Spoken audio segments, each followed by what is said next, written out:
Hello. I hope this is working. Oh my God. I had no idea how to do it from behind the scenes. Hello, hello. Hi, everybody. Happy full moon. So exciting. I didn't know that tonight was going to be a full moon until someone in the Facebook group said it. And I was like, oh my God, what a good time to face my fears of going live on the full moon. Hi, where are you all watching from? I know some of you guys, it's like the middle of the night, so I can't believe you're actually here. And Snowy's here too. Just watching. Yes, where are you guys from? Let me know in the chat. It's 7:30 here. I know it's like past midnight for some of you guys. Okay, can you go away, please? Can you go away? Hi, Canada. We're in Canada. I'm actually going to Canada in a few weeks to Ireland. Oh my God, snowy. Oh my God. I'm going to Quebec City, so that's gonna be so exciting. Hi, Michigan, British Columbia. So exciting. Is that Salt Lake City? Hello, can you calm down, please? Oh my God, mom life, right? Okay, so exciting. So, all right, you gotta calm down. You gotta come down. Oh my God, Florida. Oh, so cool. I'm so excited to go live. This has been something I wanted to do for so long, but I don't know. There's just something about I don't know if it's the anxiety of pushing the button and just showing my face, or if it's like the anxiety of not knowing what to expect. But let me know if you guys feel the same way. It's like making a presentation and just not knowing. Tunisia, Washington, that is so cool. Oh my God. Okay, so I wanted to start this by giving a little announcement. Okay, seriously. Snowy, go lay down. Please. Okay, thank you. I wanted to make an announcement, first things first.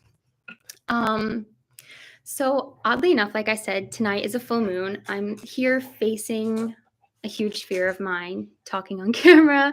And I wanted to talk about stepping into the highest version of ourselves. Like, how are we actually doing that in our everyday life? And for me, I feel like I have this version of myself who I am, and this version of myself of who I know I am and who I want to be. And it feels like there's been this hesitation of initiating into that who I want to be. And it's a part of myself. It's not like somebody else that's outside of me, but it's that higher perspective, that higher self. And I kept asking myself, like, what am I actually doing to live in alignment with my higher self? I'm afraid to do the things that I want to do. I have all these ideas of things I want to do, but when it comes to actually executing them, I just am like, you know what? I'll do it later. I'll get to it. It'll happen, and it never ends up happening. So I want to know if you guys, yeah, you totally relate to that too. It's this weird disconnect. It's like we all want that. We all want something better for ourselves, but when it comes down to actually executing it, you're like, I'll get to it when I get to it. And I kept thinking, the highest version of myself always feels like this alter ego of Aurora, right? It's the Aurora codes. It's the Aurora. Bless you. Oh my God, thank you for that. It's this side of me that makes me light up from my heart. And so, I'm changing my name. I know that's probably like a what? Why? But in order to shed this part of me that's afraid, this part of me that is just holding myself back, I need to shed this skin of who I have been and who I no longer want to be. And it's not that I don't like my name. It's I want to step into this new version of myself that's not afraid, that doesn't have all these attachments to all these other things.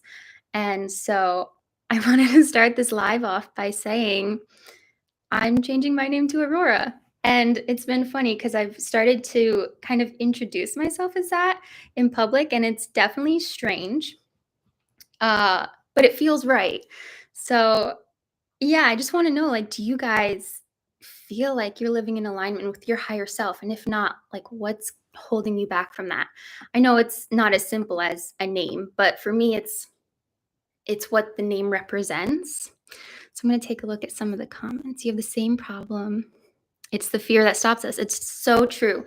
It's like, why have the fear anyway? Half the time I'm like, this world is just a simulation in the end. And like, nothing's real. So why am I afraid? Right? I have the same problem, which is why I'm seeing a Reiki person tomorrow.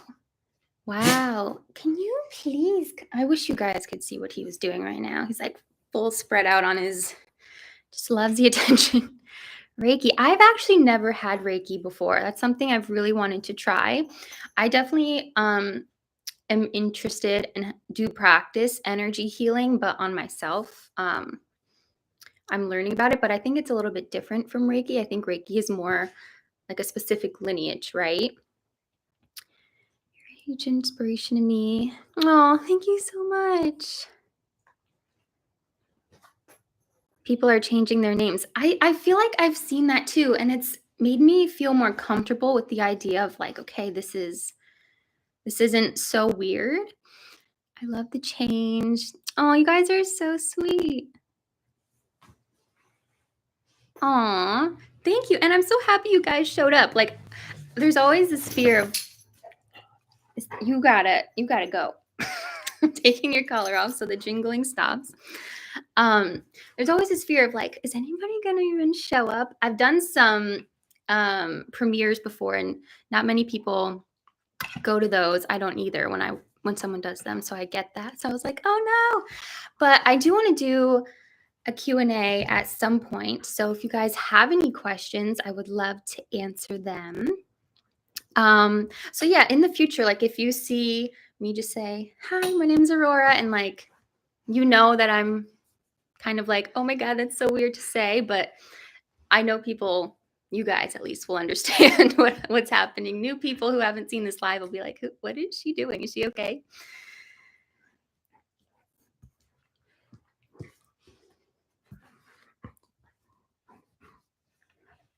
Okay. Hey. You need to go lay down. So I want to ask you, since it's the full moon, right? This could be like a little journal prompt. Write it in the chat. I want to see, who do you have to shed to become your higher self? What aspects of yourself do you have to shed?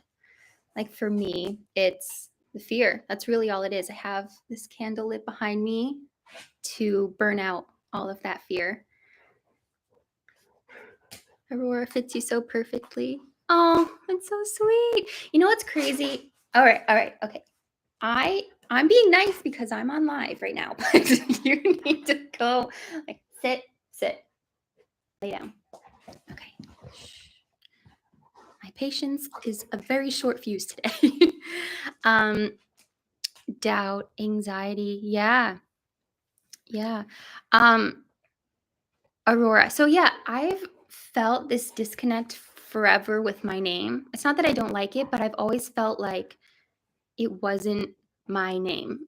When I was in high school and middle school, even, I would just change my name for fun. Like, I just never felt like my name was me. It felt like if somebody said, hey, Courtney, I almost wouldn't even look because it didn't feel like they were talking to me. It was this weird disassociation or something with my name. So all of this time I've been thinking, what fits me? Even though like Aurora doesn't roll off the tongue, it fits. It has the embodiment of who I want to be. So one question I did have was, what's your favorite full moon ritual? My favorite full moon ritual, it's funny because for full moons, I don't do as much for full moons as I do for new moons, obviously, because we all love manifesting, right? For full moons, I prefer to journal or do more like movement type of things, like breath work or yoga to release something.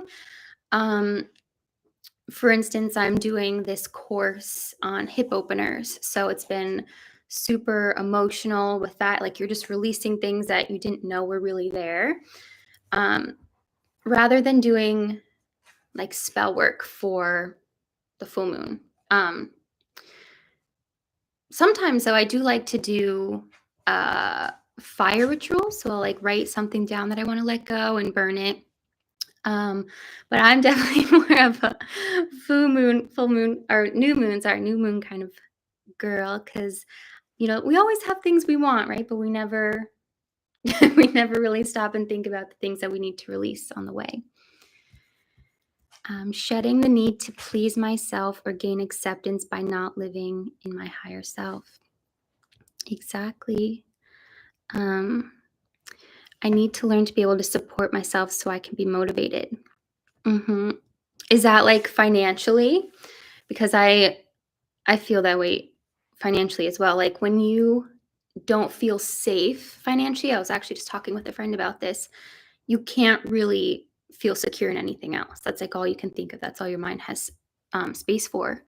So I get that. If that's what you mean by support, you love a new moon. I just bought my first few crystals yesterday and my first oracle deck. Oh, what did you get? I still remember my first crystal. It was a green moss agate. And I remember I lived in New York City and I would hold it in my hand. And as I would walk around the streets, I would envision this tree trunk going down my body and into the ground. And I would just hold it in my pocket and I'd be like, I am so grounded. I'm so grounded. I feel so good and rooted in myself. And honestly, that's what made me believe in crystals, because I just felt the power of them so deeply. And I had in my other pocket a lapis.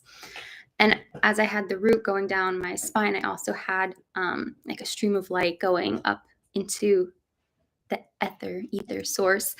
And it just, that combination of those two crystals, it made me believe, I swear.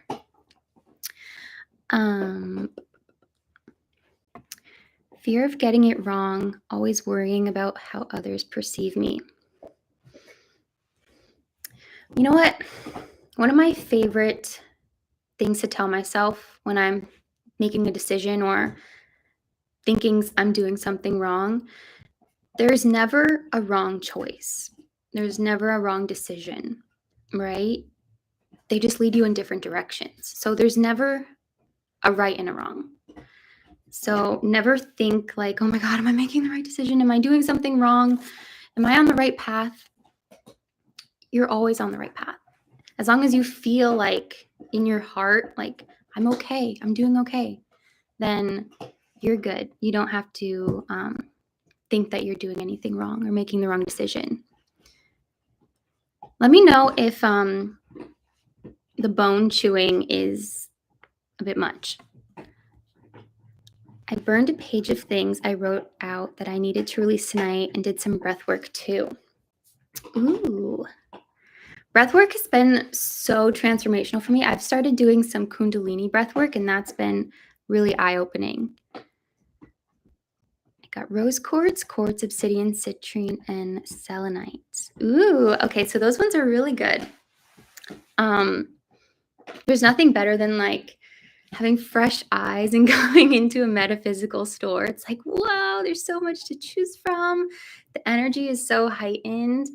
I love that. I loved going into metaphysical shops, but where I live now, there's a different, how do I say it? There's like a different energy about them, because when I lived in New York City, which was the best, by the way, for that kind of thing, it was so fun. They were everywhere. And now where I live, they're very small and cluttered. And when I go in there, I kind of get anxiety, and you don't want to feel that way when you're, trying to intentionally choose something. And it's also a space where you feel like they're very much staring you down to make sure you don't steal anything. So I don't love that, because I feel like I can't take my time choosing them. So it's all about the energy of the store. Like there's nothing worse than going into a store and you just feel like the heaviness of like the owner or bad vibes. You didn't even notice the bone chewing. Okay, good, because I'm over here like distracted. Why do you do more for new moons and full moons? What's the difference? So new moons are about what you want. Okay, so all right, here. New moons are like you're planting the seed for something new, or a new version of yourself, a new intention you're setting. And that intention goes until the peak, which would be the full moon. And the full moon is when, and the waning moon after is when it's time to like reevaluate what's not working, and why your manifestation hasn't come yet, or just it's like this whole cycle. So for new moons, it's more about planting that seed, and full moons, it's like refertilizing it, right? So you're still working towards whatever it is, but you're shedding, you might have like more insights on why it's not manifesting. So say I'm trying to manifest more money on the new moon, and I haven't really done anything to make more money. By the full moon, I could be like, okay, what's holding me back from actually getting this money? I'm afraid to put myself out there. I'm afraid of, asking for that promotion or taking on a new client. It's like how you're reevaluating what's not working for that intention. Have you looked into your natal chart? I feel like you're a water sign. I am. So I really like Vedic astrology because it seems more accurate to me, but in tropical astrology, the one most people are aware of, I'm a Capricorn sun, a Cancer moon, and a Libra rising. So it's probably the Cancer.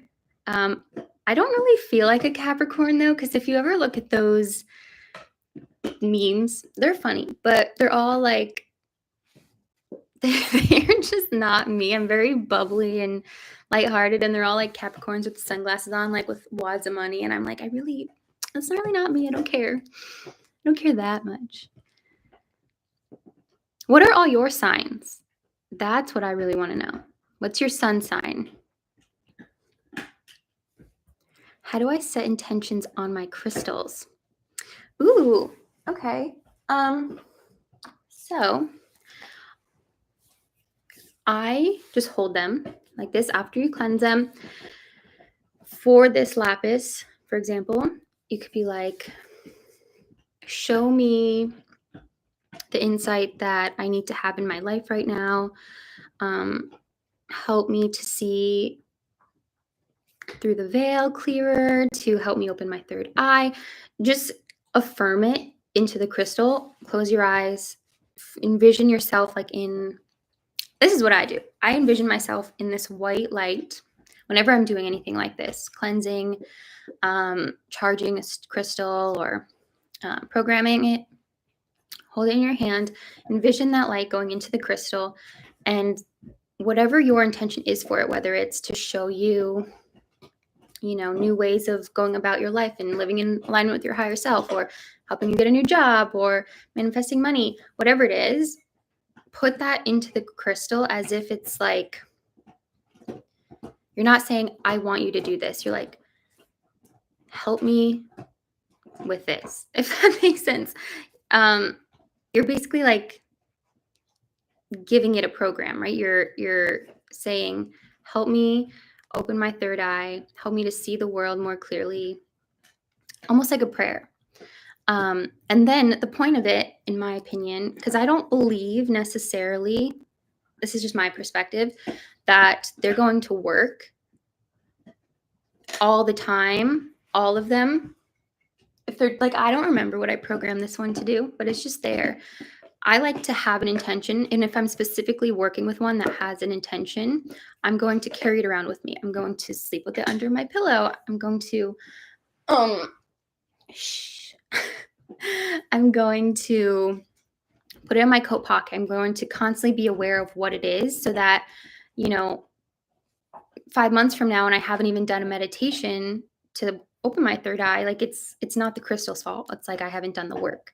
So it's there to remind you of all the things you need to be doing. Okay, my cousin is such a Capricorn. Yeah, sometimes Capricorns can be a bit much. Aquarius, Capricorn, but don't feel like it either. Ooh, we got a lot of Capricorns. Yeah, I feel like the stereotype is just that we love money and we're like very ambitious and determined. And who doesn't like money? But honestly, I'd love to just live in a cabin in the woods somewhere and like never work again a day in my life. Pisces sun, Capricorn moon, Aries rising. I love all the Capricorns. So funny. Scorpio. You know what's funny? I'm terrified of Scorpios. My sister, love her. She's like, she has at least 4 or 5 signs in Scorpio, and we're like oil and water. It's just not a good match. So I think that's where my Scorpio trauma came from. Your daughter's a Capricorn and all my friends, very deep and wise.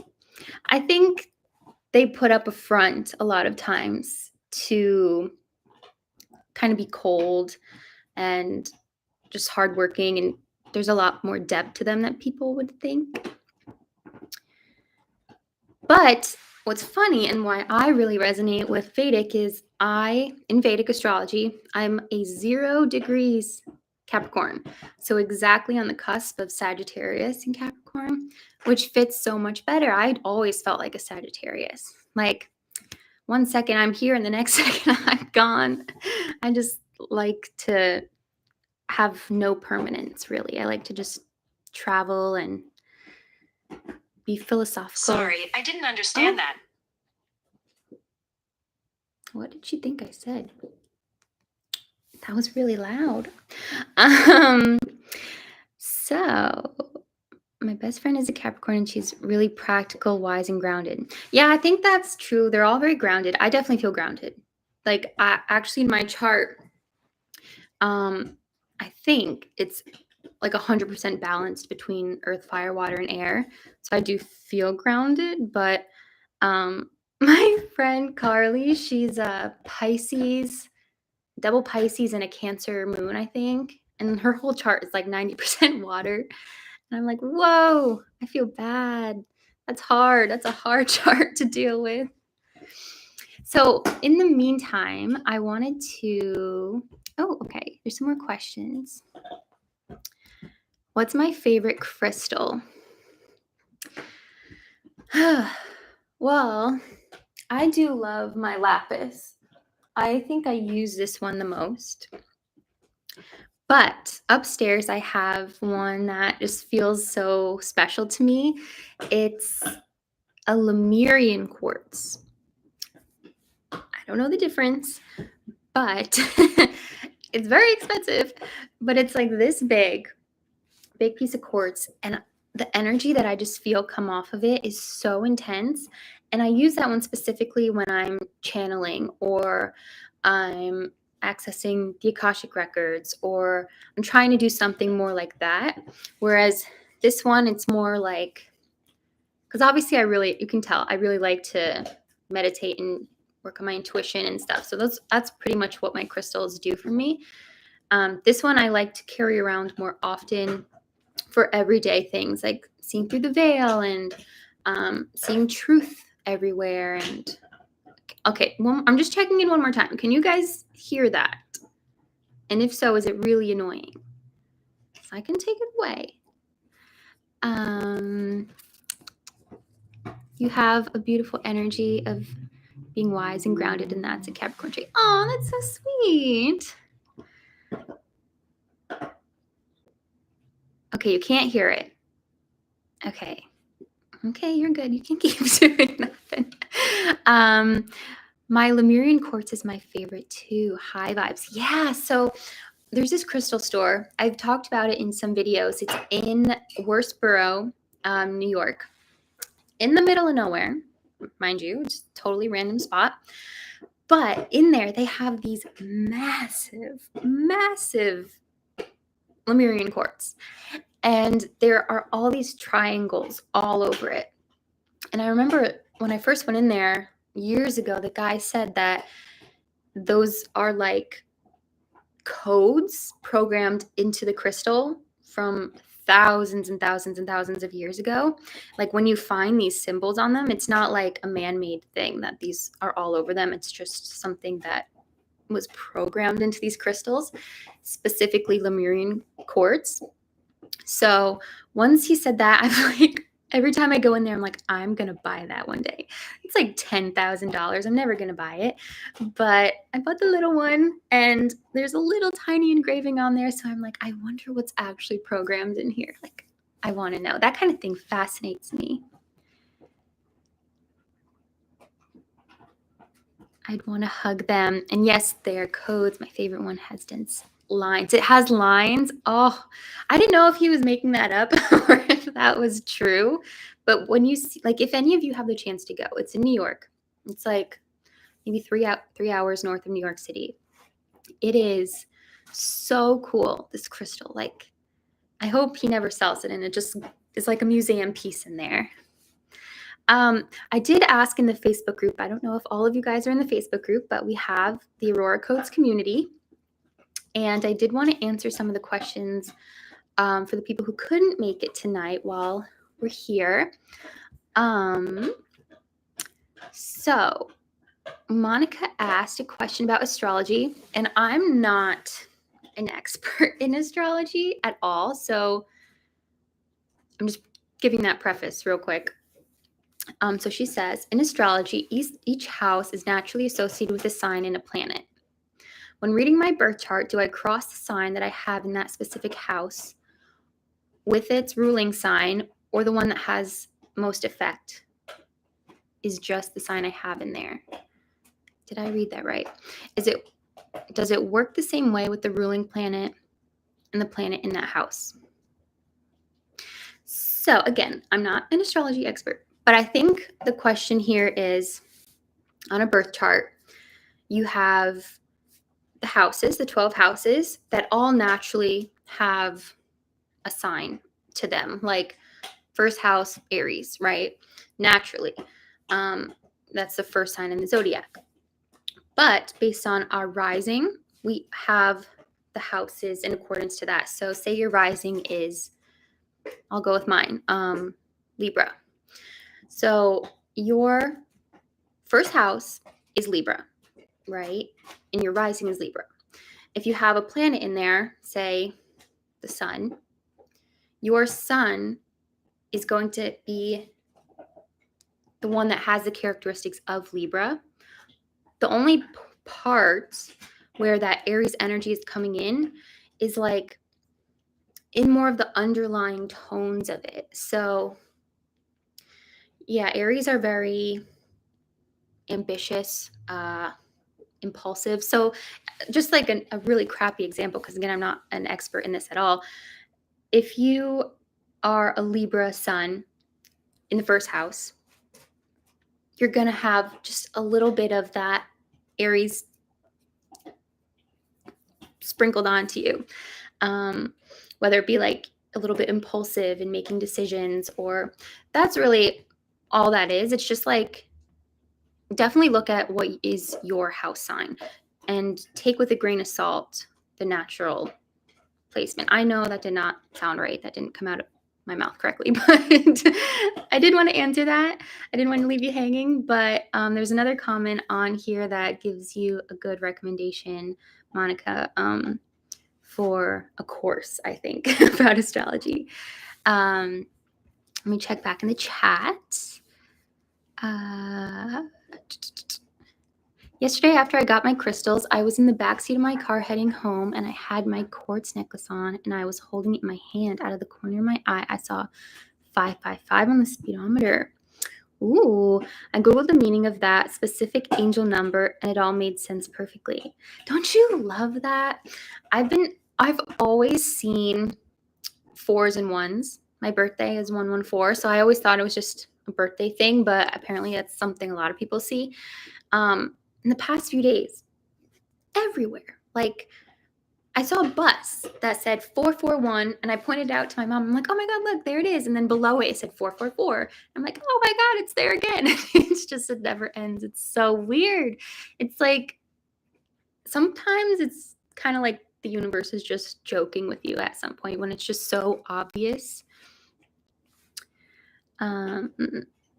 I drove past that store on the way to Cooperstown, and I want to go in so bad. Yeah, it's in such a random place, like in an old church, I think, in Worcesterboro, New York, and right next to it, there's this really good restaurant.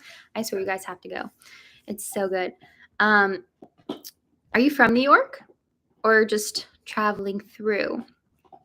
Okay, so Monica also asked more of a personal question. What does your routine look like? Do you have set hours or days of the week for practicing things like meditation, reading tarot, working with crystals, etc.?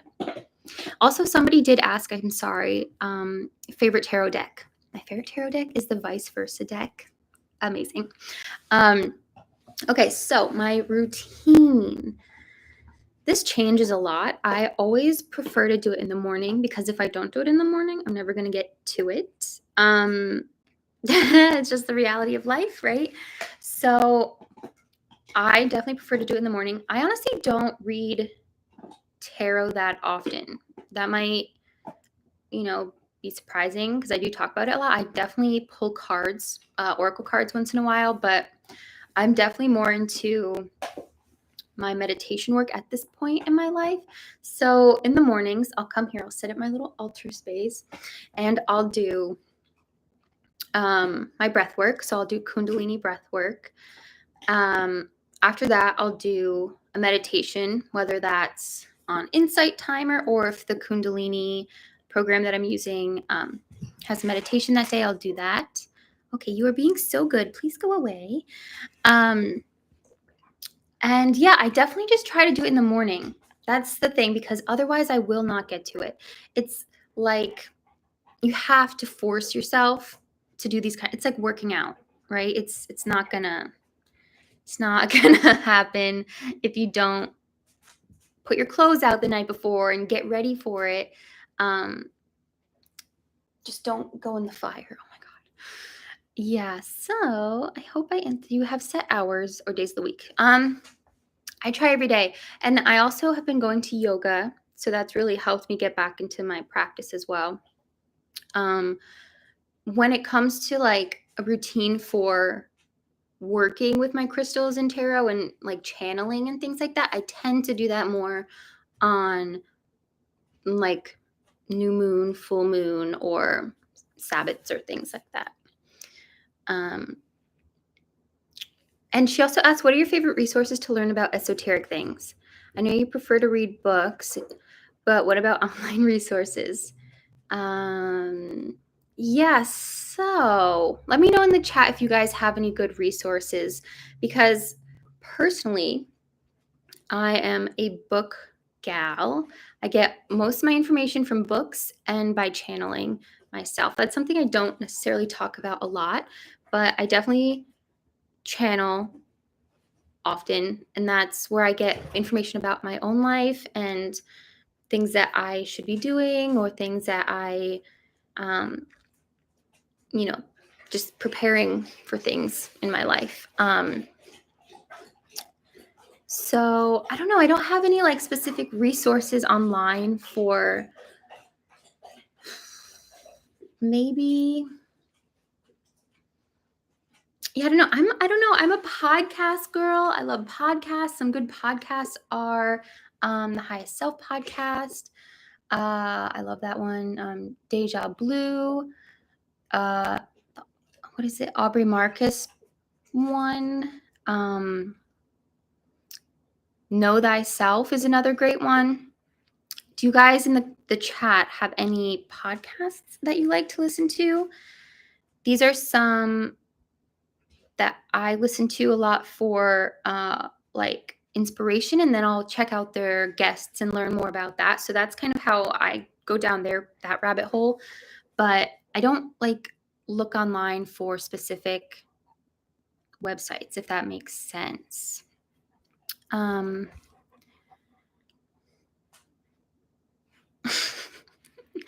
Okay, and then another question. Are you doing more episodes of your podcast?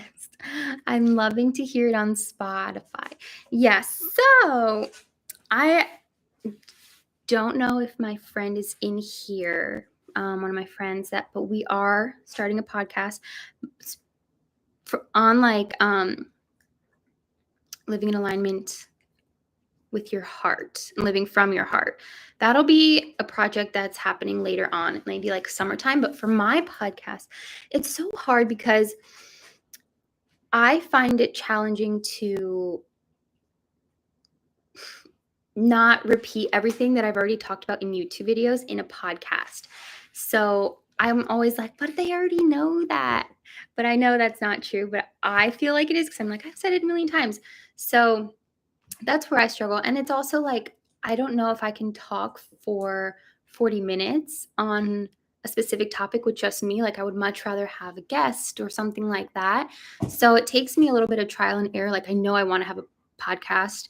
I know I want to have guests, but one, I have to break through the fear of being with a guest and like this live. Snowy, go away. The live interactions and things like that. So this is a stepping stone. But yeah, I want to do it so bad, but I think I need to plan it more. Like, do I want guests? If I don't, does it have to be 40 minutes or can it be like 20 minutes? Because I could probably do 20 minutes, like more casual. Yeah, Snowy is precious. He's he's a little bit much right now.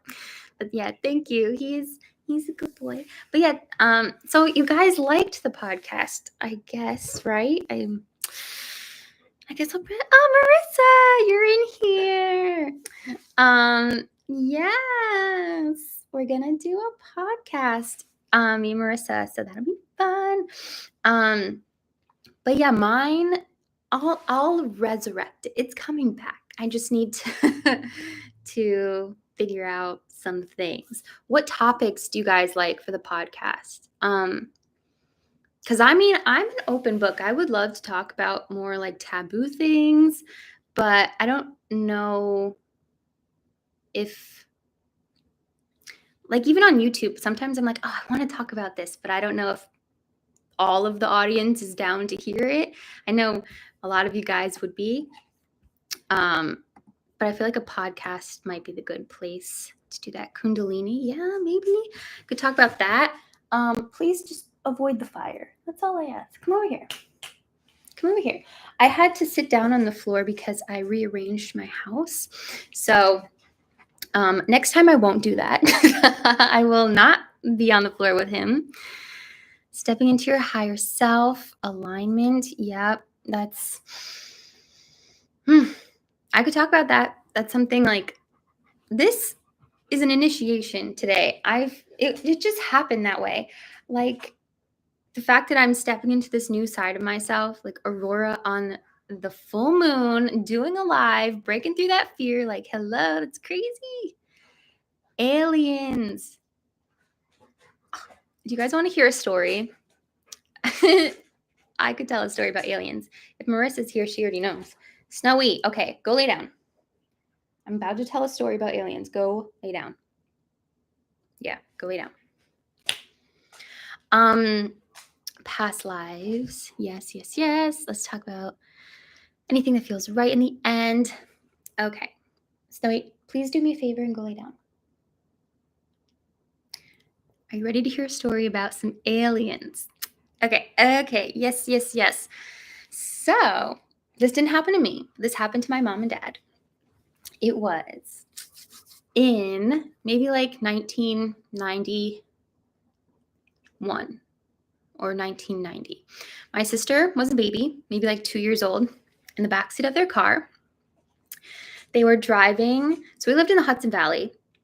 There's this one part of the Hudson Valley where you're on the highway, and they were going up this huge hill, and to the left of them was the valley. So you could see the towns in the distance, the lights and whatever, and you could see the sky because it was lit up from the valley.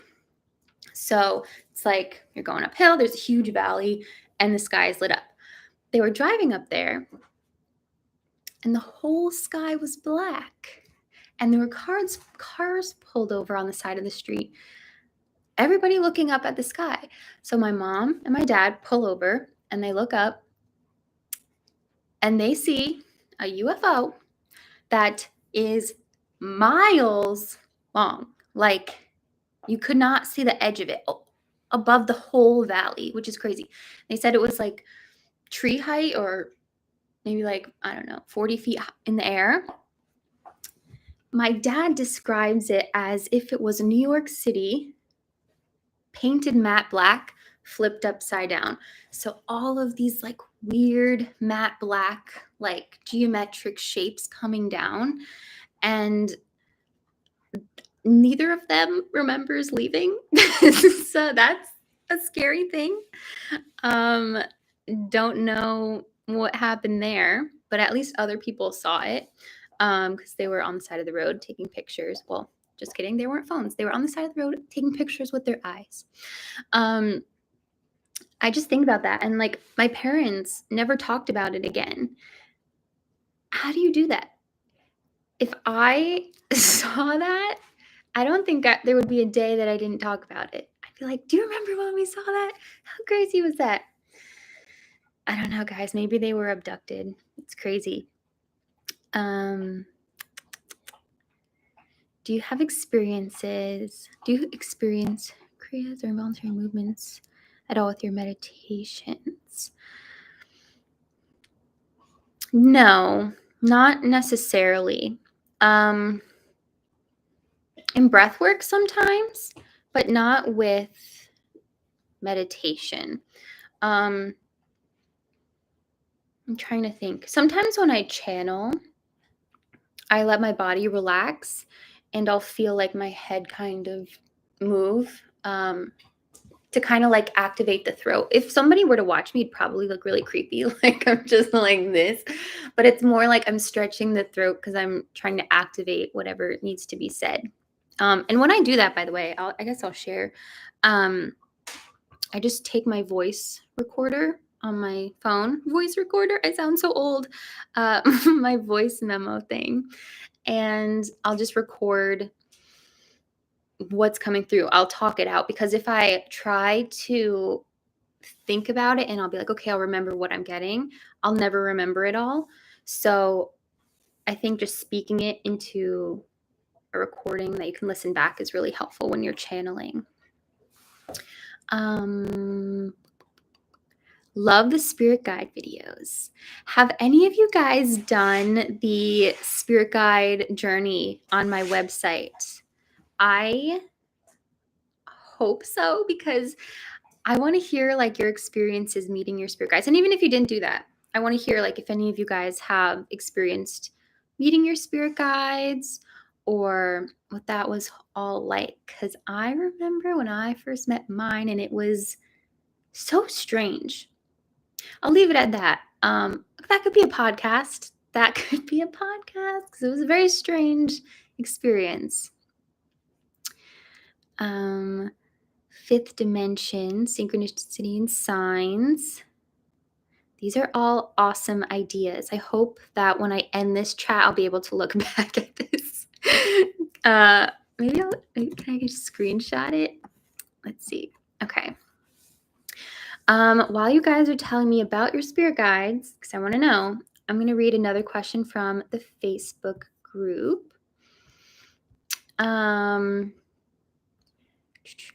How to make ourselves apply the knowledge and practices we gained throughout the years. I know so much about manifestation and clearing blocks. Still, after a while, I'm just not doing it, not applying the knowledge. And I'm like, why? I don't need to reinvent the wheel. I already know what to do. Any helpful tips for getting it together? Yeah. If you're talking specifically about like manifesting and clearing blocks, I get it, because that is not easy mentally. It's like you don't want to go into the darkest parts of yourself. You don't want to relive certain traumatic things, and that's totally understandable. Um, Not everything is going to be traumatic, of course, but a lot of our unfortunate unfortunately, our blocks come from small T traumas or big T traumas that we may not really realize. So when we go in, it's kind of like not knowing what you're going to find. So in that case, if that's your situation, I recommend EMDR therapy. You're with a therapist and they take you through it. That was my first real experience doing that. And it worked so well, but it was something I dreaded. Like, oh, I don't want to go relive that traumatic memory. It was awful. And once you do it, you feel so much better. So I think, regardless of if you're talking about that or like getting to your practice, it's about knowing how much better you're going to feel afterwards. So trust me, when it's like 7 in the morning or 5 in the morning or whenever I wake up, even if it's like 10 and I slept in and I have a lot to do that day, I do not want to sit down here and do my practice. That's the last thing I want to do. I want to sleep in. I want to sit on the couch and drink my matcha and watch a YouTube video. But you just have to know that you are like taking care of yourself mentally and physically and spiritually in that moment. Like when you sit down at your altar, which is another point, you should make a space that's sacred that you can come to every single day. And it's like you're excited to sit there. So I have like some flowers here. I made my salt lamps all pretty. Sit down and like just know, okay, this is my sacred spot. I'm so happy to be here. And once you do that, it's like, okay, I'm showing up for myself. I'm showing up for my spirit. I'm going to make myself feel so much better today. I'm going to rise into my heart center first thing in the morning, and the whole day is going to look completely different. It's kind of like when I say in videos how I don't do it all the time anymore because it's winter, it's cold, but I would hop in freezing cold shower and I hated it. I hated doing it. I did not look forward to it in the morning, but afterwards you feel so good.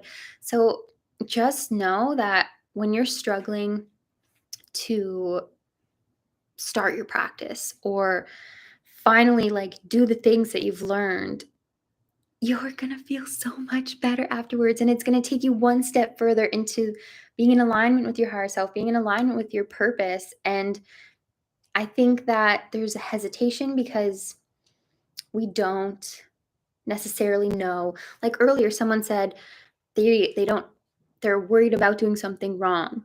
That this may not necessarily apply to what they said, but if you're worried about doing something wrong or not being an expert in something, like that's something that holds us back from doing things all the time. Like I don't feel like an expert in anything. I know a lot about a bunch of things, but I don't feel like I know anything to my core about whatever. And I don't think anybody really does. It's about coming to your practice to figure it out for yourself and experience it for yourself. I'm losing my voice. I don't talk a lot. I live alone. Okay, I'm going to catch back up on the comments. Multi-dimensions and spirit guides. Love the spirit guides. Okay, we looked at that. I'm a bit scared to connect with the spirit guide for some reason, and divination makes me a bit nervous sometimes. Are these religious blockages, do you think? I definitely think so. And I totally understand. Like, I get intrusive thoughts all the time, and it's something I don't like at all. I used to be obsessed with watching scary movies, like demonic movies, like horrifically terrifying movies. And even when they show ads on TV for a movie, they show like the scariest part. So no matter what, you're going to see it.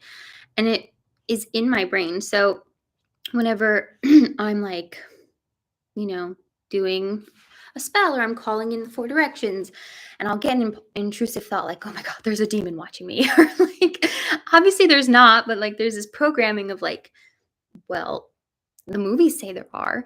I totally get that. And that's definitely programming from religious blockages, as you put it. However, the unknown is scary. We don't know what to expect. You don't know what they're going to look like, what they're going to feel like.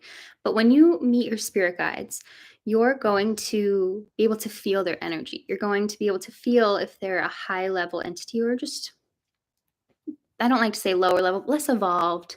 Like a spirit guide could come through and it's like an ancestor, but that ancestor might have been an asshole in his last life. And like, you don't really want that as your guide, right?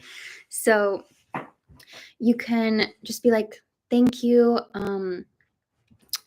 Thank you for showing yourself to me. I call upon a higher level guide. Sorry, get out of here. Once you do, like, all you have to do is affirm it. Like, you're in control, right? They're not in control. So all you have to do is call in a higher level guide and they will show. However, if you're scared, they will not show themselves. Obviously, they're not going to show themselves to you in your physical, but they won't show themselves to you mentally either because they don't want to scare you if you're afraid. So they might show themselves to you in dreams or signs, symbols around your everyday life that they're there. Or when you're trying to go within and meet them, you might just feel them. You might just get like a like a big hug to your heart. You'll know that they're there, but you can't see them. Sometimes you might not even get messages, but they're starting to open that dialogue with you just by allowing you to release that fear. Because if you go into it with fear, that's when you can attract more less evolved beings who are just kind of like tricksters. That's what I think. So I totally get it.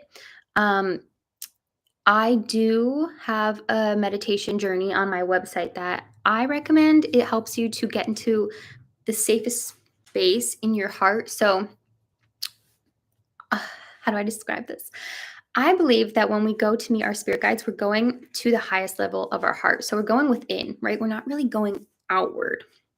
We're going into our heart, but a higher version. So, into your heart, but a higher dimension of that frequency. I don't know how to describe it, but we're going within into our heart, a big center of love. And so I take you on a journey into your heart. And through that, you're in the space of your soul. So I believe your heart is the space for your soul. And when you are, I'm losing my voice. When you're in that space, that's when you know you're safe. If you're out here, that's where things might get a little bit more iffy and it's more like astral travel. So when you're within your own soul and it feels so warm and safe, like nothing scary can touch you in there. Did I just go on a major rant? I don't know. Oh no, okay, I think I think we got to that question. So glad you made it to the live. Yay! My therapist kept telling me I wasn't ready for EMDR a few years back, so I never got to experience it. Yeah, so it's tough. It's very emotional, but I like it. It's very much like doing shadow work. Like you are, from my experience, I did it with the vibrating things in your hands. So the difference between EMDR and like a shadow work session is okay, not by the candle. It's connecting your left and right brain. So it's kind of like, what's the word? Neutralizing the emotion that you have towards this experience. So if you have a really charged experience, like something's just majorly affecting you as a blockage, going within, doing this EMDR, it's going to neutralize that by doing this back and forth. I guess there's also tapping like this. I think even hypnosis, like the videos where you see them doing this, that's probably the same kind of thing. But EMDR, I think the difference was you bring in different people into your experience. So you bring in like a wise person, you bring in maybe like a loving person, someone to give you comfort. I always thought that was very interesting. So I remember I had my dog as like the comfort, just because when you're in the memory, it can be traumatic. So your therapist wants to hold that safe space for you. and give you an option to bring in that wise person. What would they say? Whereas in, shadow work, I would be like, what is your higher self saying? It's just different words. But I think if you are, hesitant or anything, like doing it with a therapist is a really great place to start. But yeah, if you didn't have the chance to, shadow work is essentially the same thing.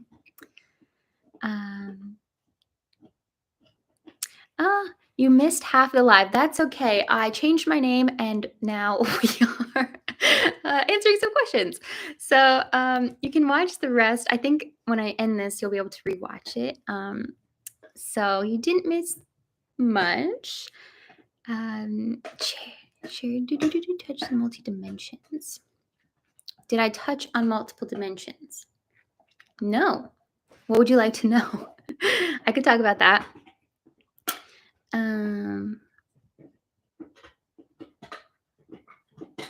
You don't know what to expect or feel after meeting your spirit guides.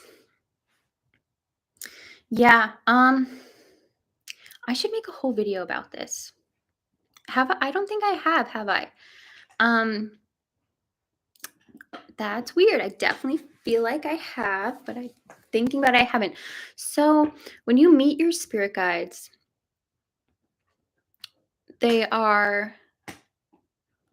you have primary and secondary spirit guides. So primary is more like the ones that are there with you from the start. Like the moment you're born, they're going to be your team helping you along the way. You'll have secondary guides that come in and out whenever you're going through a certain thing in your life, or you can call upon them to be your own guide. Like I am recently working with Mary Magdalene a lot to work on my heart center. You can work with goddesses, gods, that kind of energy as a spirit guide, but they're not necessarily your guide, right? Like your main team. So, what was the question? You don't know what to expect or feel. Yeah, so once you initiate that, you're going to feel like they are now with you. So it's not scary. You're gonna have, if you go into it wanting to communicate with them and you have this conversation with them, you're just going to ask some questions and they're going to respond, and you're going to know that it's them because it's loving, it's peaceful, it may be like tough love, but it's not something that you don't already inherently know. They're not going to be like, you're going to die tomorrow. Like that would be a lower level that is trying to make you be fearful. Like we don't deal with those. Those are not a part of this conversation. Spirit guides, like if you go in with a positive attitude, you're excited to meet them, and you have said, like, you put out the call, like, I'm ready, I want to meet you, they will show up, whether it's in a dream or however they want to do it in a way that's not going to cause you fear. So just know that, like, they're not ever going to make you be afraid. If they make you feel uncomfortable, just move on to the next. Be like, thank you for your time. I'd like a different one to come forward. I met my first guide or animal guide in meditation, but I wasn't completely sure if this animal was my guide because in one of my meditations, I saw that she attacked me, so I'm not sure. Guides don't ever make you feel fear. So that's something I would note. You met them in a meditation. They could be a totem animal. They could be somebody who's guiding you, but I feel like we have guides and ancestors and connections. Like, we don't know really at the end of the day, right? But we have our main spirit guides who are very high level, and they're never going to cause you to feel fear. So this could be maybe, I mean, I would interpret that as a subconscious kind of thing to be worked through if it's attacking you. But if you experience it as your guide or like an animal guide, I'm working through this as I'm talking, so I'm sorry. But okay, so what I'm saying is I think that could be your guide, right? However, the dream, or was it in one of your meditations, I think that would be your subconscious kind of creating a fear story around that. So that's something I would work through. They might be two different things. Let me know if that feels right, because, our subconscious can do some mean things sometimes. But your spirit guide, like I said, will never make you feel afraid. When my spirit guides are near, it feels like they're hugging my shoulders. It's always so safe and comforting. Exactly. They're always going to make you feel safe, comforted. They're never going to make you feel afraid, ever. You'd love a spirit guide video. Yay! Oh my gosh. Guys, it's been an hour. Should I keep going, or should I get off, let you guys go to bed? I'm so glad you guys. Okay, so I'm definitely gonna make a spirit guide video. I'm gonna write that down, because I swear I made one, but half the time I make videos and I never upload them. Like, you guys, it's been maybe like a month since I last posted, but I swear I filmed 4 videos, and once I get in this headspace of like, oh, the lighting looks bad, or oh, the audio is not good, like, I'm just not gonna upload it. And then so I have like a whole library of vlogs that I've never posted, because they're not it. Where I probably talked about all these kinds of things. How many do people have? What can they look like? Ooh. So I just looked at the clock. It said 1 hour, 1 minute, and 44 seconds. 1144. You can have a whole tribe of them. I swear. In the guided meditation that I have on my website, it makes it so that you are sitting in like a throne, and there's one on the other side where they can come and sit, and you have a whole like circle, like 100, like just anybody who wants to be your guide, who is your guide, who's involved in your journey at any point. They are there. If you want to communicate with them, they will come forward and sit in that chair in front of you. Again, you might have maybe like 2 or 3 primary guides that are there with you from the moment you're born to the moment you die, and then probably afterwards too. But you can have, I could probably count like 7 that I've worked with since my spiritual journey, that have come in and out of my life. So they can be guides, or they could be, spirit guides. They could be goddesses, gods, whoever, ancestors, whoever you want to call upon. So I don't think there's a set number per se. What can they look like? They could look like humans. They could be aliens. They could be balls of light. They could be aliens. They could be, different interdimensional beings. I'll tell you mine. The one that first came to me was, are we ready to talk about it? Star seeds. It was a being from the Pleiades, and she was purple looking, violet, and it was so funny because I know her name, but I'm not going to say it. It's kind of strange. And she is a version of me that is currently living a life now somewhere else. And it's interesting for me to think about that, because we have like an oversoul. At least this is what I believe.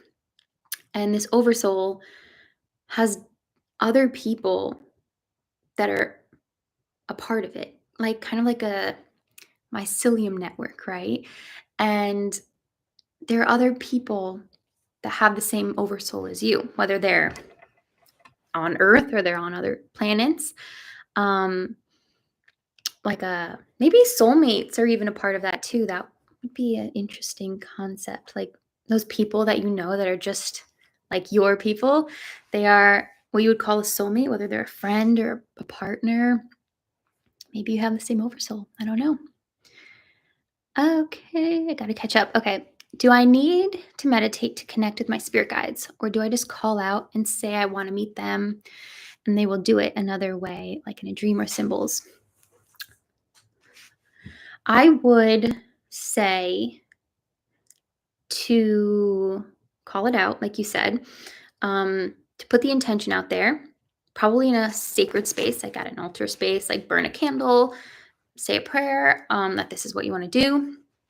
Personally, I would start with a meditation, go into a journey, maybe have some crystals with you. I swear, when I was first doing this, I would put a lapis right on my third eye and just lay in my bed and listen to like binaural beats and just zone out for like an hour. And I would see where it would take me. Like, what colors do you see when you go within? What do you feel in your body? It might not necessarily be something you see in your inner eye. It could be, but that's something we all have to develop, right? Like, it's not something that we're all very good at naturally. It has to be worked through.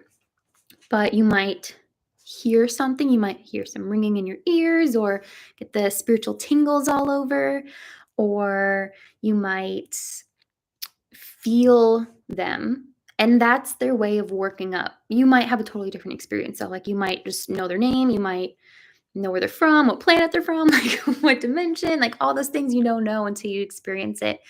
But I would definitely say try meditating first. I'm so excited you guys are interested in this. Like you're inspiring me so much. Like let's talk more about spirit guides. um do you see this? He's just like, I want to be a part of the show. Come over here. Are you stuck? He's definitely stuck. Snowy, come here. Back up. Okay. He's like a cow that can't walk downstairs. He can't go backwards. Okay. Where did I leave off? I always lose myself in the comments. I like to connect with angels. And spirit guides are the same thing. I think they are. I've never connected with my spirit guide before. Yeah, your spirit guides could be angels. They could be, I don't think there's really a limit as long as they're like a high level being. Because nothing else lower entity would have that power to guide you in any way.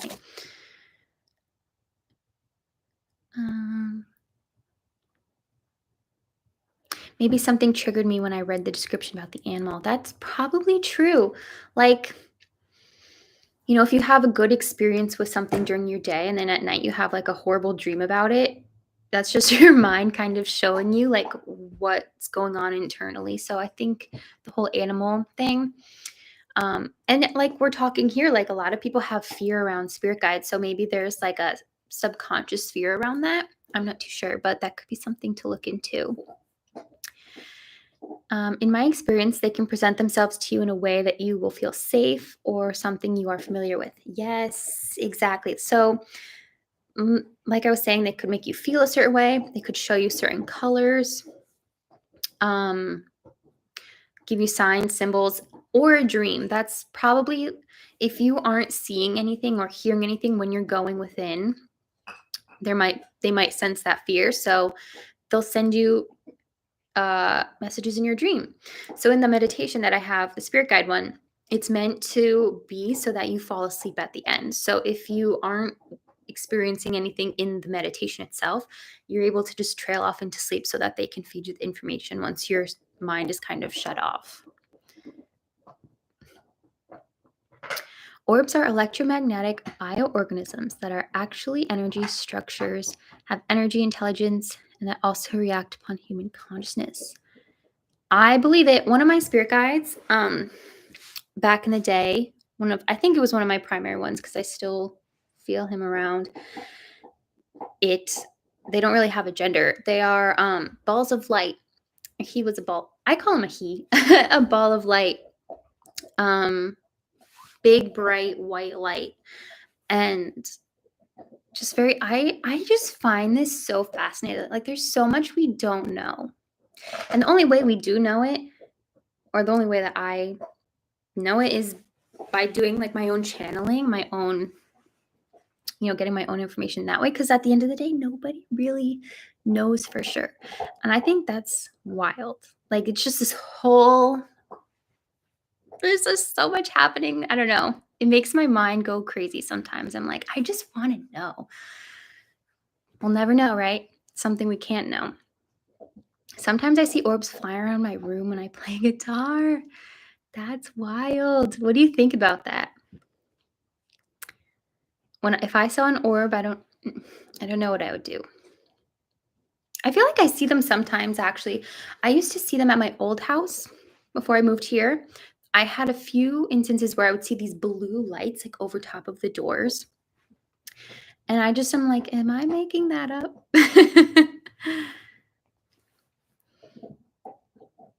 Have I ever been in a sensory deprivation tank? No. I don't know how I would feel about that. Again, let me know if you can hear that. He's going extra loud right now. Okay. Sensory deprivation tank. I don't know if I live in a place that would ever have one, but they seem kind of scary. I don't know. Sometimes I feel like when I'm meditating, I feel like I'm in a sensory deprivation tank, like if I'm laying down, because I tend to do it when I'm laying down. Yeah, I just feel more like I'm leaving my body. So if I were in a tank like that, I feel like I would feel like I'm leaving my body. I think I have a lingering spirit as I have a phantom smell near me. What kind of smell? Is it a good smell?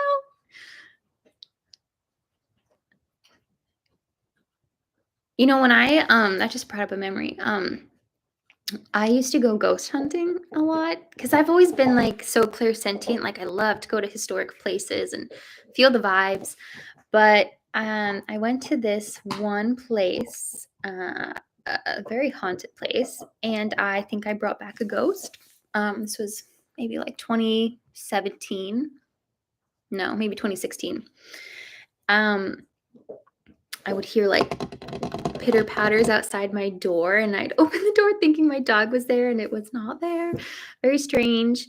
So yeah, I get that. Like, you can have just somebody attached to you. Not necessarily bad, but like, I like to think of it as when you're shining your light, you kind of attract, kind of like a light in your house might attract like flies.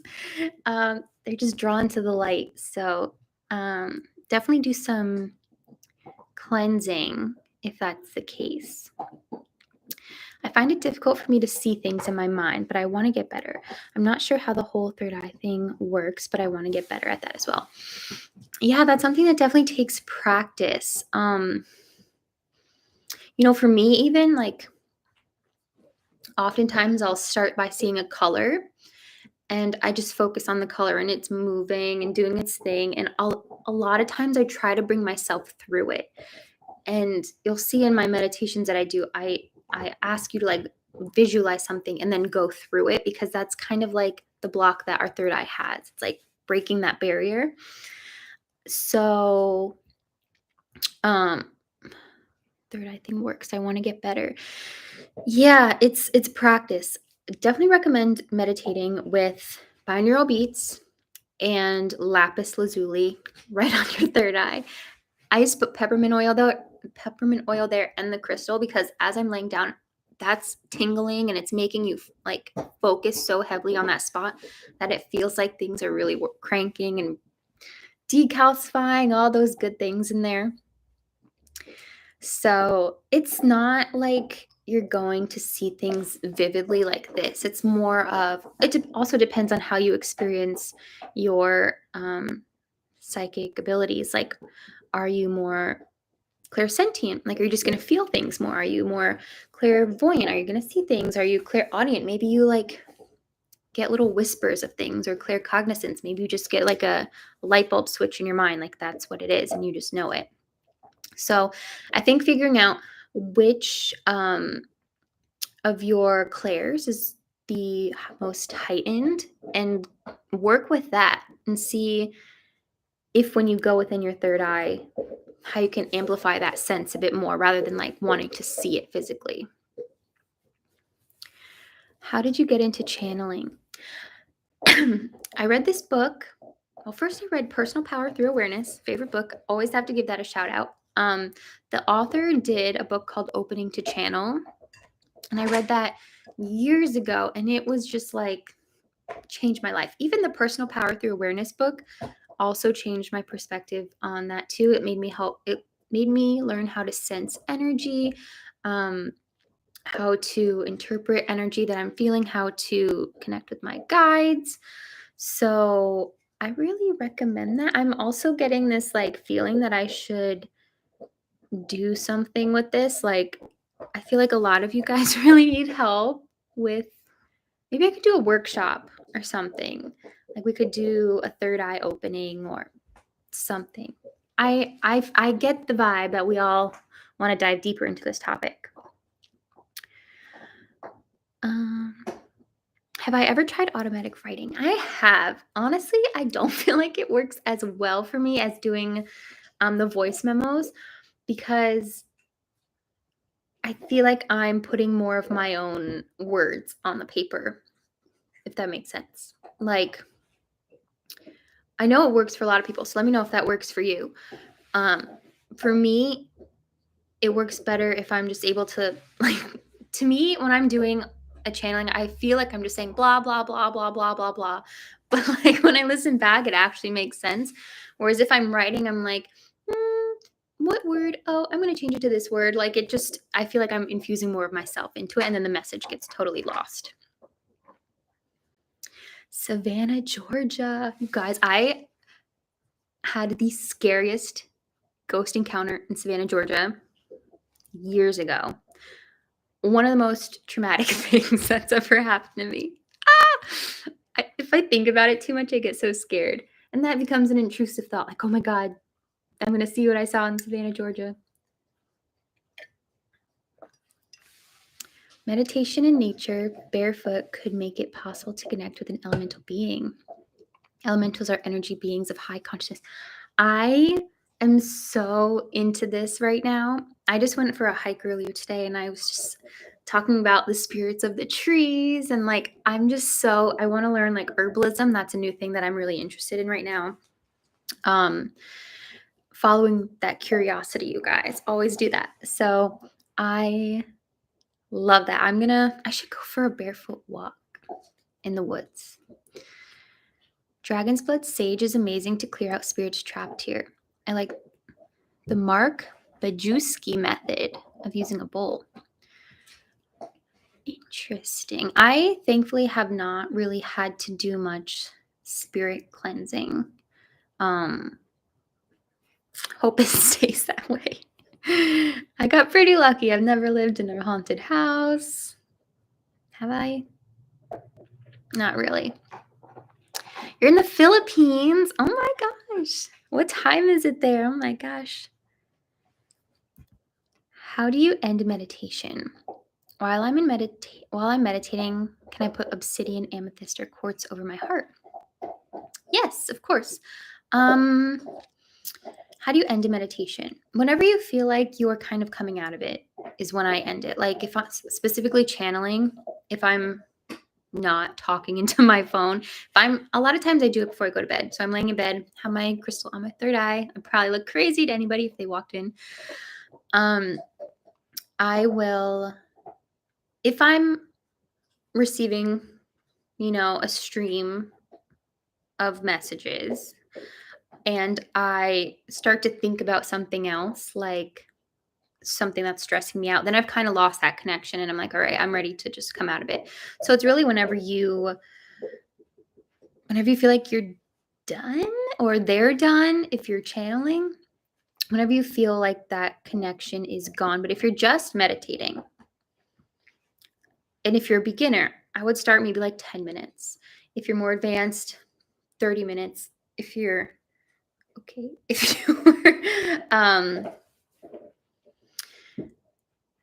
I would say to end it though, visualize yourself coming into your heart. So rather than like me ending a channeling, we're like, oh, I'm stressed about tomorrow's work. Rather than thinking about that, I'll be like, okay, bring it back to my heart center. Expand like your heart energy. Just feel it all radiating around you, and end that way so that you are not ending it on a bad note. Because otherwise, like, the whole point is to make you feel good. You don't want to end it feeling bad. Hope that answered your question. Can I put obsidian, amethyst, or quartz over my heart?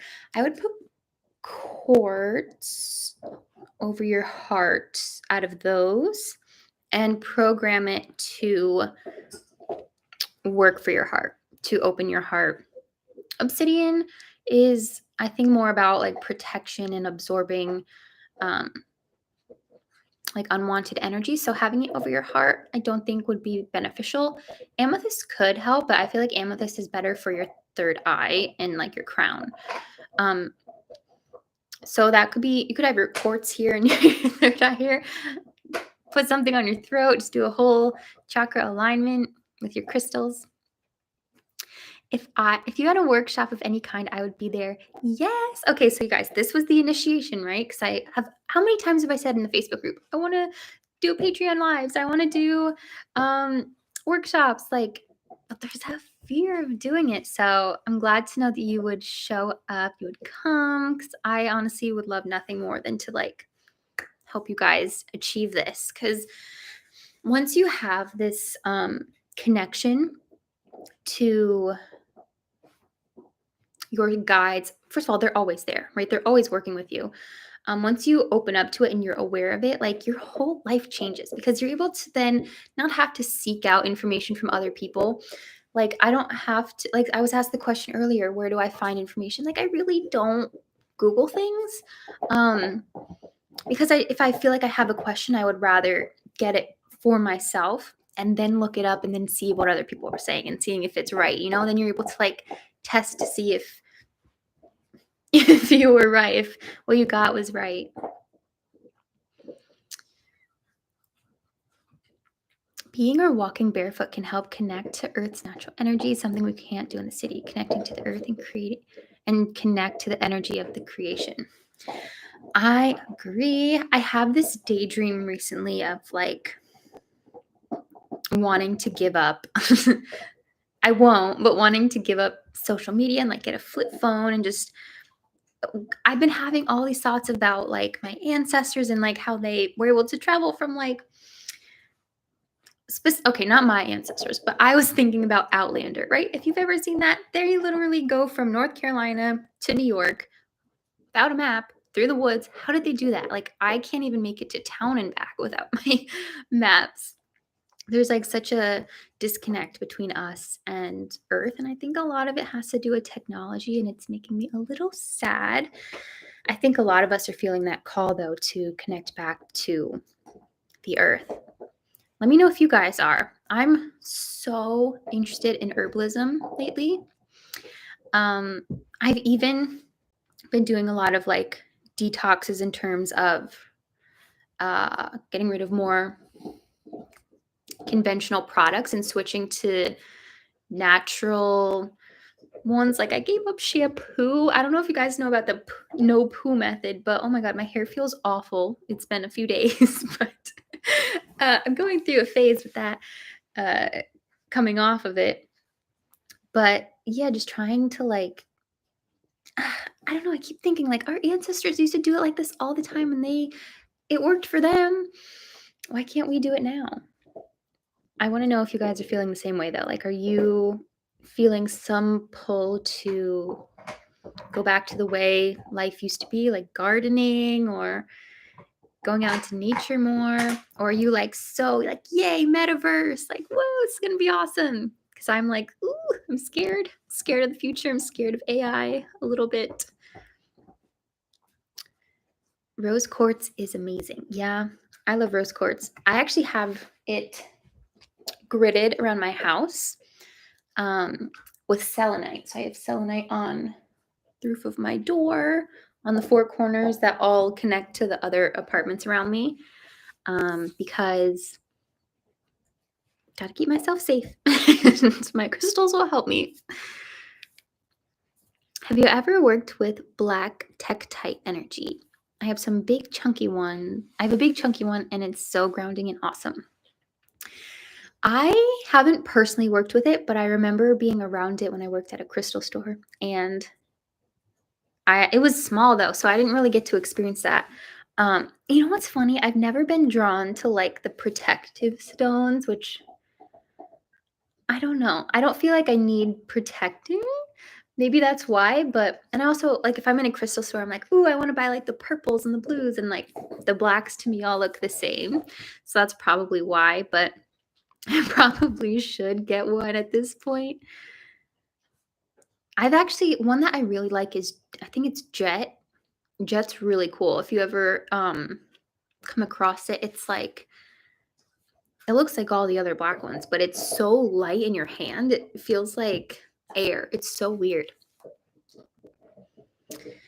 So exciting to see you live. I know. Can you believe it? Oh my god, it's been 6 years since I've been on YouTube, maybe like 4 actively posting, and I've never gone live ever.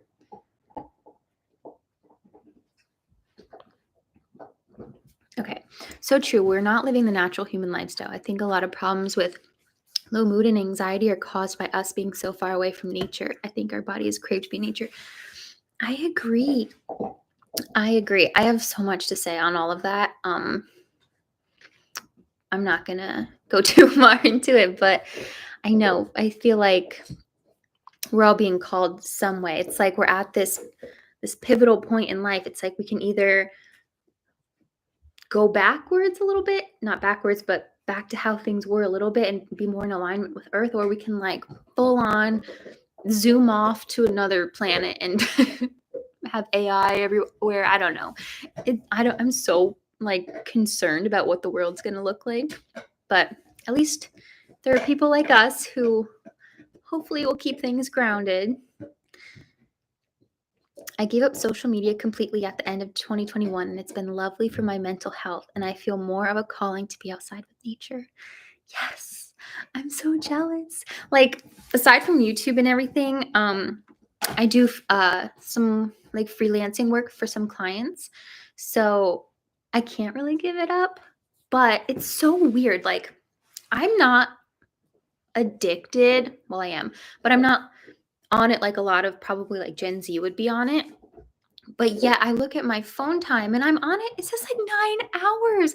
I'm like, that's why I don't get anything done in the day. And I'm like, I have to work. I have to work. So I'll write like 2 bullet points of something for work, and then my hand goes for my phone as like a reward, and I'm like, I don't want to be on my phone. It's so bad. Like, I'm grateful, at least I'm sure a lot of you guys did as well. We had the opportunity to maybe go to school and not have social media, and like we had that childhood probably for the most part, and it's sad. I feel really bad for the kids who haven't really experienced that. There's this TikTok of these kids whose parents like made them go outside in the front yard to play outside, and they're just like poking at a tree and just standing there like they don't know how to play outside. Cleanse your crystals with running water like a river or spring. It's important to cleanse your crystals. A spring is really good for sure. Or like rainwater. I feel at home at the beach as I live in Florida. Yeah. You know what's so weird? I've always been so drawn to the north, the darkness, like the like Scandinavia where it's dark half the year and cold. And when I went to Hawaii, things changed. I I felt like I was able to be exposed more when I was at the beach, not like physically, but like, well, in a way, like you're in a bathing suit or you're wearing shorter clothes and you're in the sunlight and it's beautiful and it's bright. And I'm like, why is there this part of me that craves to be in like the cold darkness all the time? So that's something I've been working on internally. But it's just interesting how some people feel so at home at the beach and some people like me are more like, I don't know. I don't know about the beach. but there's obviously some mental blockage there. I so badly want to make my own garden, but I live in an apartment, so it's hard. I was also just recently thinking about learning herbalism. Yes, me too. I want to I don't really have the space either. Maybe I could in my yard, like my landlords would let me make a little garden, but all I have is this, and I have one other plant that if you saw on my Instagram story, Snowy had a snack of that the other day. But yeah, herbalism, there's something about it. Also, I feel like the part of me that's a little concerned for our future is like, if something bad were to happen, what would my survival skills be? Absolutely nothing. I would definitely die in like a month. So I need something. And if I knew herbalism, I could at least, help the community. I could survive on some berries. I don't know. I don't own a flashlight, you guys. I would die so fast if something bad happened. So this is like me having some survival skills. Like, I should learn herbalism. I've been talking about growing my own garden and food. I find myself wanting to go to the middle of the forest and build a new, simple life. That's exactly how I feel.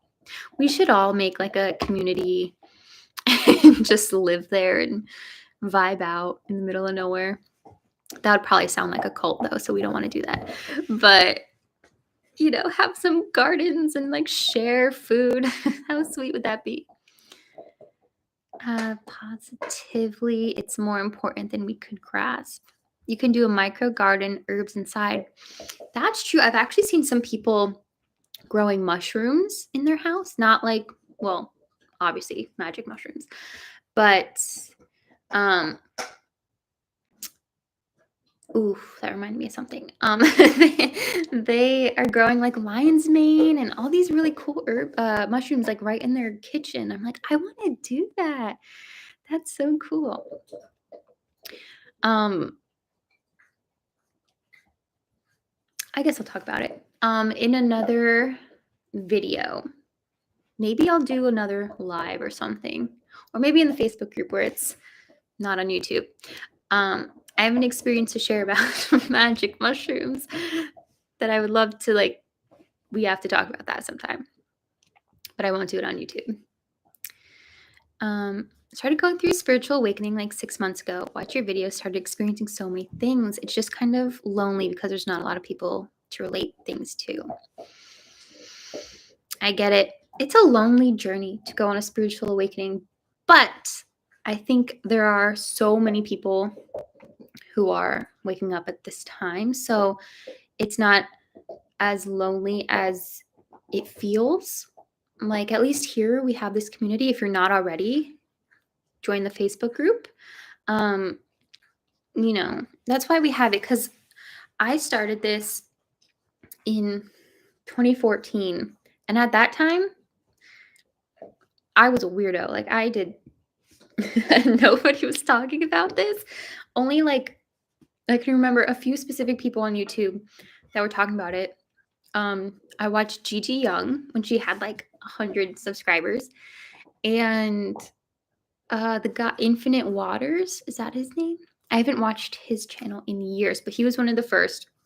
There were barely anybody, so now there's so many different YouTubers, or maybe that's just more access to social media. So there's a positive there with social media, but I get it. It's lonely, especially if you're the only one in your family or your friend group. But the more you share, the more likely they will be open to it as well. Like, my mom has become very spiritual. You also will begin to notice that your friends will change, which could be, a sad thing, but you'll notice some people are kind of falling off, but you'll gain people who are also on your level. It's like you're resonating with a different frequency, and those people are drawn to you, and the others are kind of not drawn to it anymore. How do I handle anxiety? Thankfully, I don't entirely deal with it that much anymore. in terms of like a disorder, I definitely get anxiety around certain things. Like I'll give you an example like this beforehand.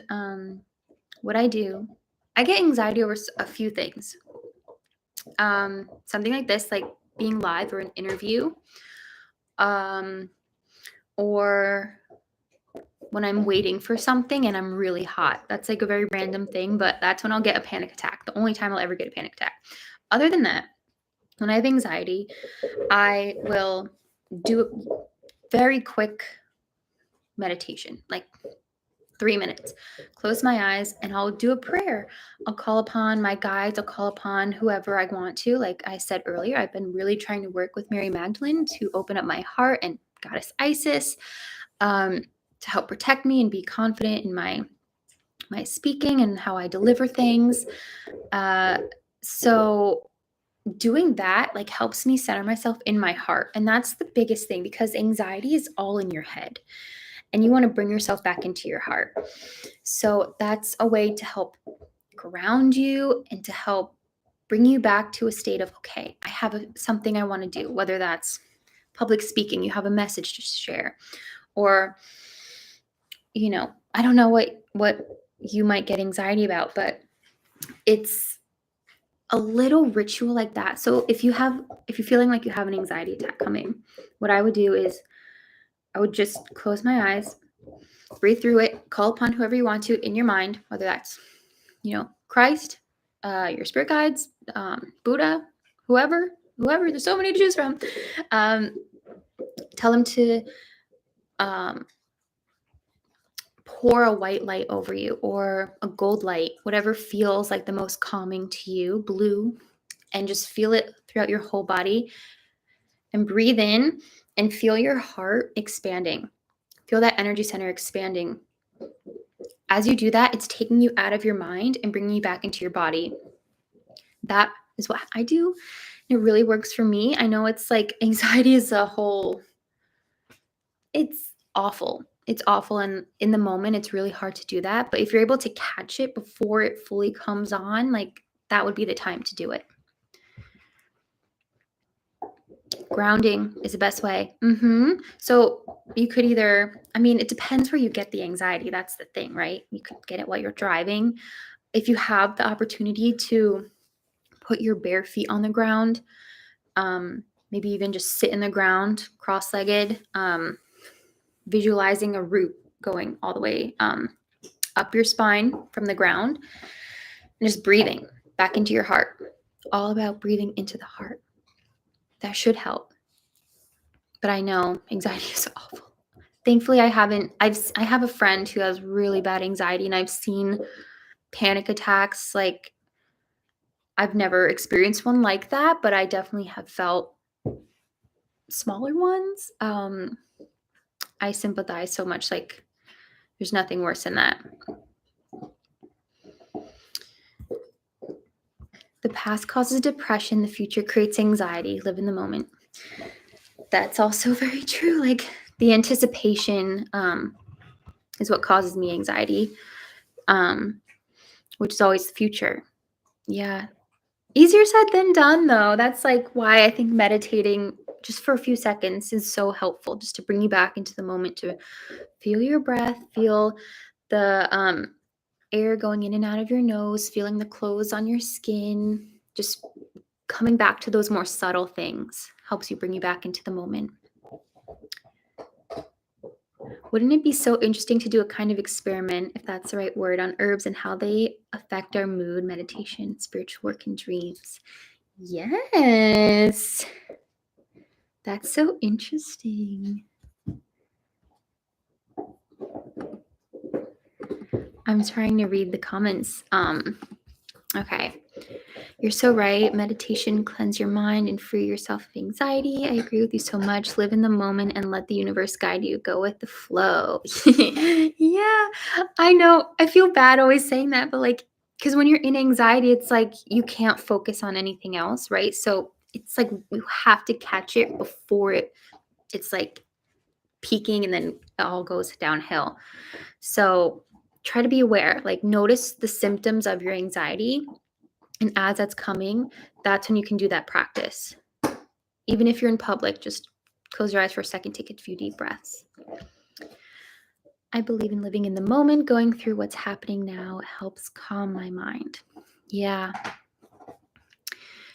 Do you respond to angel numbers appearing? I feel like they're always there when I get anxiety. Oh, that is very true, right? They always show up when you need them. And that's when they hit the most. Because, yes, I could look at the clock. Okay, that was weird. I looked at the clock. It said 14011. And that already happened earlier. My numbers are 4s and 1s. So that was just strange. But like when you're thinking about something or you're ruminating on something or like, why is my life like this? And you're crying and emotional.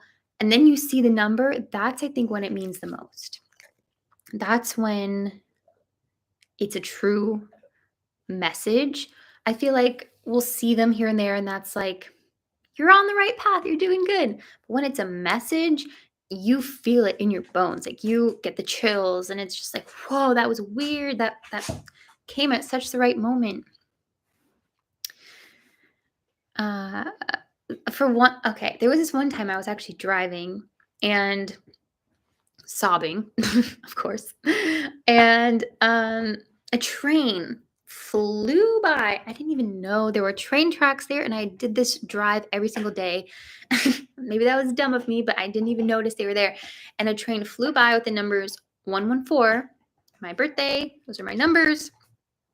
And I was just like, holy crap, that's the biggest sign I've ever heard. The train honking as it's going right by me, full blast, full speed.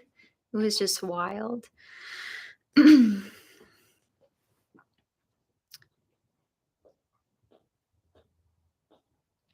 You must be mindful of your thoughts. It'll lead to ruminating. Think your thought and process it, but don't see your life through that thought, if that makes sense. Yeah, because your thought is just a fleeting thing, right? Your thoughts, you have like what, 60,000 of them a day, something wild like that. Like they're not all true, and they're not all meaningful. They don't all hold weight, but sometimes we choose thoughts and give them weight, which no. Feel more into your feelings. I think that's a big thing. Like your emotions are your teachers, but your thoughts can go by. Like they don't hold any weight. If that makes sense. That made sense in my mind, but when I said it, I don't think it made sense. How do you find out what your numbers are? Well, for me, I just see my birthday and like a combination of those numbers, and they have been showing themselves to me all forever. But you could just start by asking your guides to give you a sign. Be like, to let me know you're here. Show me a very clear number pattern. Say it more like better than that, but just tell them like you want to see a sign. And the best way for them to do that is by numbers. The universe works through numbers, right? 1s and 0s. So I think just asking them, and they'll be able to tell you, or not tell you, but show you.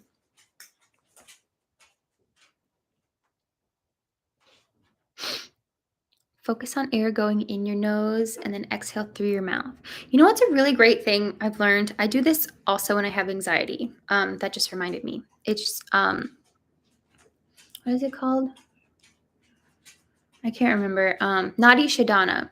So basically you take your thumb and you put it on one nostril, and you take your middle finger and you put it on your third eye, or your pointer and your middle finger on your third eye, and then you take your ring finger and you're going to alternate your nostril breathing. So you breathe in through one and then close with the other finger. I'm trying to do it while on camera, and then exhale through the other. So it's like,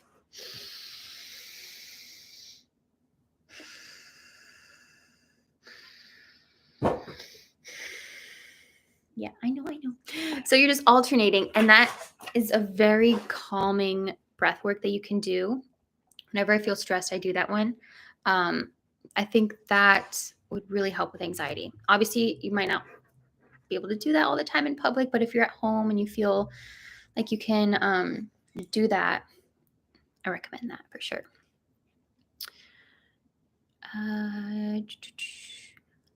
Do you ever use mala beads? I got my first one today. I do use mala beads. I sometimes will use them for mantras. I got this one after I got my yoga teacher training. They gave everybody some mala beads. So I will do that if I'm feeling very inspired to say mantras. But otherwise, I don't necessarily use them. But I should, honestly.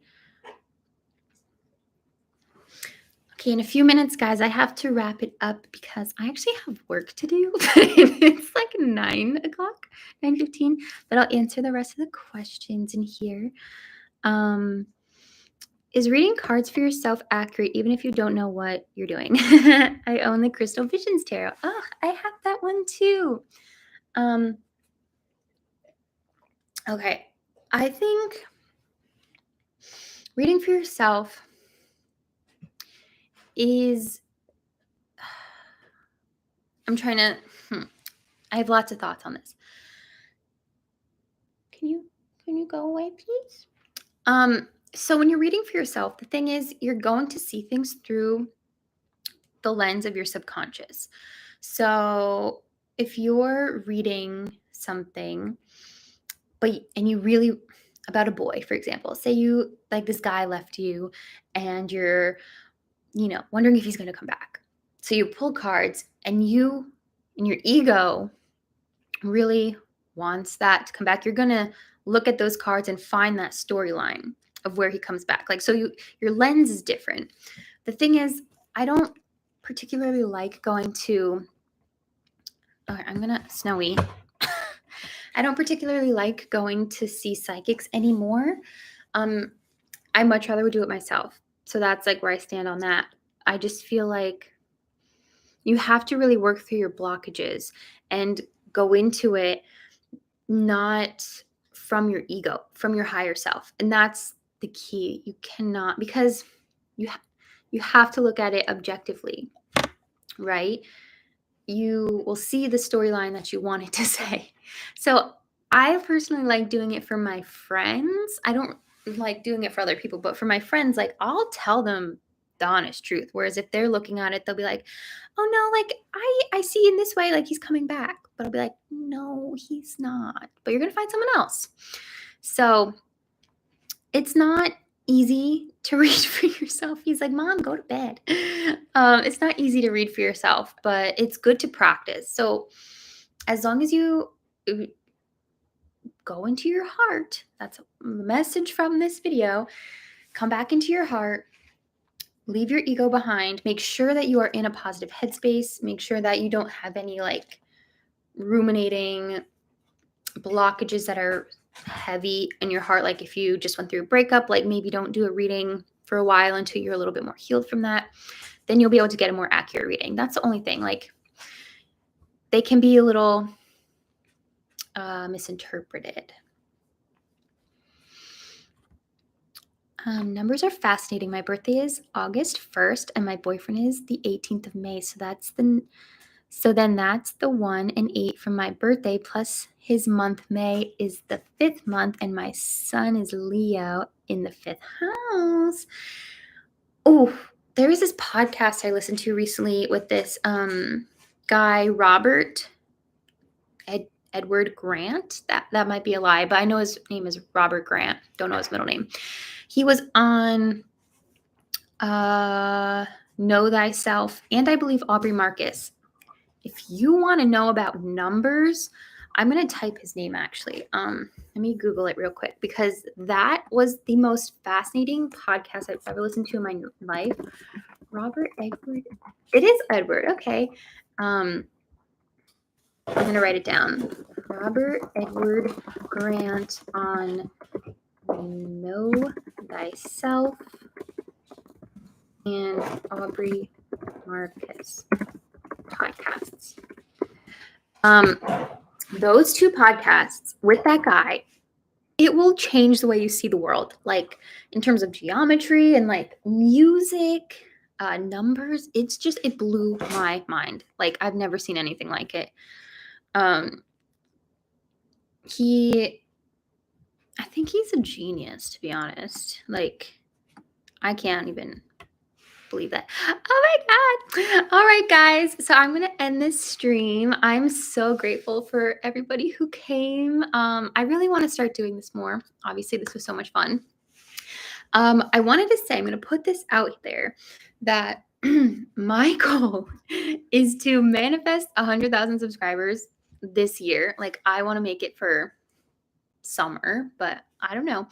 I'm going to try to go live every other week in order to like fulfill this initiation, this manifestation, and upload twice a week. That's going to be the thing. Okay. So I'm putting this out here. You guys are going to hold me accountable twice a week with a live. Okay. Thank you guys so much. Me and Snowy say goodnight wherever you are. Thank you. All right. Bye, guys.